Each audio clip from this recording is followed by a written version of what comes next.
Hola, bienvenidos, perdón. Hola, soy Maggie. Bien llegados y bien llegáis. Repito algo de lo que... no.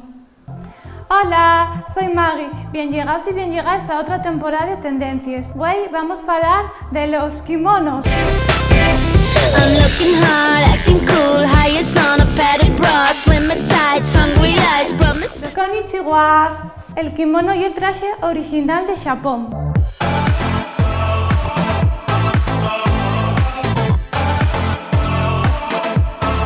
Incluso siguió hasta después de la Segunda Guerra Mundial. ¿Qué se lleva para esta temporada? Lo que viene sobre todo, como podéis ver aquí, es el kimono. El que yo traigo es más bien básico, de estampado de flores. Y el que tenemos aquí y un poco más elaborado. Como vemos, tiene un estampo de flores un poco más elegante. ¿Con qué se puede combinar el kimono? Bueno, pues el kimono puede combinarse, como yo tengo aquí, con un pantalón negro y una camisetina básica.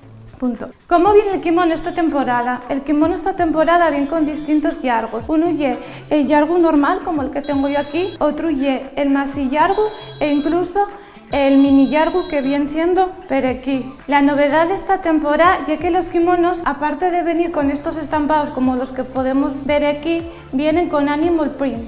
¿Qué es eso? Como su nombre indica, hay estampado de animales. ¿De qué animales? Bueno, pues los animales son la cebra, la serpiente pitón y el leopardo. ¿Qué usos ellos pueden dar al kimono? El kimono puede ser informal, como lo que yo tengo puesto hoy aquí. También puede ser el uso más fiestero, que podría ser esta combinación o esta con una camisetina y en cera o una falda y unos botes altos o incluso unos zapatos de tacón.